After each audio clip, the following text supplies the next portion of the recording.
हर हर महादेव भक्तों, क्या आप लोग के मन में कभी ये सवाल आता है कि देवों के देव महादेव जी के जो अनेक नाम है वो कैसे पड़ा है? हर हर महादेव कोई कहता है, कोई हर हर शंभु कहता है। जब महादेव जी का रौद्र रूप जो उन्होंने रौद्र रूप धारण किया तो महादेव जी को कौन नाम मतलब कौन से नाम उनको दिए गए? जैसे विष पिए थे तो नीलकंठ हुआ था, और वैसे समझिए कि जब हर हर शंभू के आप लोग नारे लगाते हैं तो शंभू नाम कैसे पड़ा। मैं आपको एक छोटी सी कथाएं के माध्यम से बताऊंगी कि महादेव जी का नाम शंभू कैसे पड़ा। अगर आपको मेरी यह कथाएं अच्छी लगे तो आधा अधूरा मत देखिएगा, पूरा देखिएगा, तभी आपको पूरा बातें कथाएं समझ में आएगी कि कैसे महादेव जी ने धरती पर कैसे आए और कब उनका नाम पड़ा। चलिए वीडियो को बिना देरी किए शुरू करते हैं। सबसे पहले तो इंद्रदेव हैं, जो देवों के मतलब राजा कहे जाते हैं। इंद्रदेव वो कह रहे थे कि हम बड़े हैं सबसे, मतलब सब देवी देवताओं वहाँ देवताओं जुट गए थे, एकत्रित हुए थे। कोई बोल रहा था कि हम बड़े हैं, कोई बोल रहा था कि हम ये नहीं। वायुदेव बोल रहे थे कि हम मतलब वायु मतलब नहीं देंगे तो कैसे मतलब सृष्टि चलेगी। जल देवता बोल रहे थे कि हम मतलब जल थल नहीं करेंगे तो कैसे क्या होगा। इंद्रदेव बोल रहे थे कि हम मतलब वज्र प्रहार कर देंगे, ऐसे वैसे। सब लोग तो अपने में ही देवताओं में कुछ खटपट, ये शिव पुराण में है मान्यता, मतलब कोई मतलब मनगढ़ी कहानी नहीं है। आप लोग रिसर्च करके देख सकते हैं, ये सच्चे घटना है। महादेव जी का जो ये रुद्र वाला कथा है ये सच्चा है।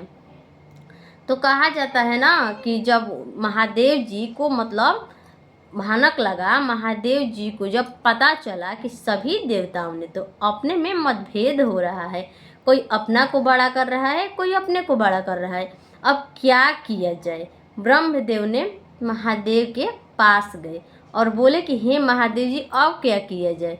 तो महादेव जी ने उसी समय धरती पर प्रकट हुए। महादेव जी धरती पर प्रकट हुए तो क्या किए, सिर्फ एक तिनका महादेव जी ने उसी क्षण सिर्फ धरती पर एक तिनका गिराया और बोला गया सब देवी देवताओं से, मतलब देवताओं से बोला गया कि अगर इस तिनके कोई अगर हिला सकता है इस तिनका को, तब समझ जाएंगे कि वही बड़ा है। सिर्फ महादेव जी प्रकाशित एक तिनका गिराया था धरती पर, तो सभी देवताओं ने अपना मतलब जितना उनके अंदर शक्ति थी, सब लोग ने उस तिनके को छूने या डगमगाने की कोशिश की। कोई उनको इतना सा भी हिला नहीं पाया। सबसे लास्ट में आए इंद्रदेव, उन्होंने कहा कि मैं वज्र का ऐसा प्रहार करूंगा कि ये तिनका भस्म हो जाएगा। तो महादेव जी तो कह रहे थे कि ठीक है, अगर जो मेरे तिनको को यो हिला देगा वही मतलब महान कहलाएगा, उसके बिना कुछ नहीं हो सकता है। जब वो मतलब वज्र का प्रहार किए इंद्रदेव जी, तो उसके वज्र का प्रहार से कुछ भी नहीं हुआ, जरा से भी तिनका नहीं हिला। तभी से वो लोग मान गए, वहीं से तो महादेव जी को वो लोगों ने नाम शंभू कर दिया कि शंभू मतलब एकदम संयम से काम लेने वाला। यही महादेव जी के नाम शंभू पड़ा। एकदम संयम से जब काम लेंगे, जब सब देवताओं को महादेव जी ने बताया कि आप लोग एकाग्रत हो जाइए, इकट्ठा हो जाइए, इकट्ठा होने से जो बल जो शक्तियाँ आप लोग अंदर मतलब अलग अलग मतलब लगा रहे, कोई यहाँ वैसे वैसे, जब आप लोग एक साथ एकजुट हो जाएंगे तो समझिए कि कितना पावरफुल वो शक्तियाँ हो जाएंगी।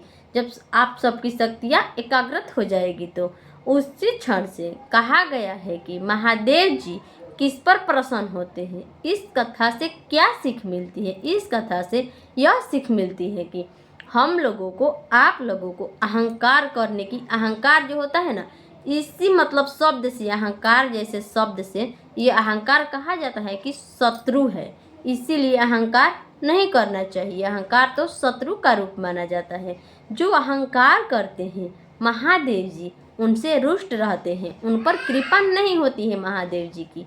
इसीलिए यह मान्यता है कि मतलब अहंकार अपने अंदर से निकाल दीजिए, किसी और के प्रति मतलब दया भाव, सहायता करने जैसी बातें, मतलब जो आपसे बन पड़े सहायता करिए और अच्छे से रखिए। जरा सी भी अहंकार नहीं करते। जो लोग जिसके अंदर अहंकार है इतना सा भी, उन पर महादेव जी की असीम कृपा नहीं रहती।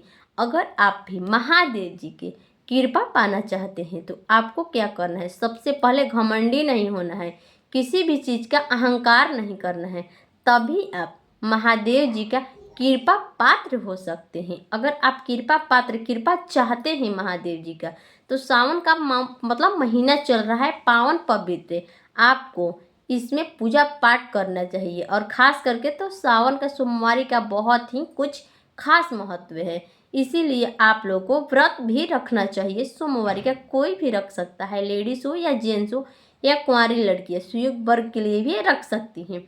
आप लोग को रखना चाहिए। अगर आप लोग असमर्थ हैं, आपकी तबीयत अपना देख लीजिएगा, स्वस्थ वगैरह अगर ठीक नहीं है, तो आप उस दिन सात्विक भोजन करें, अच्छा करें।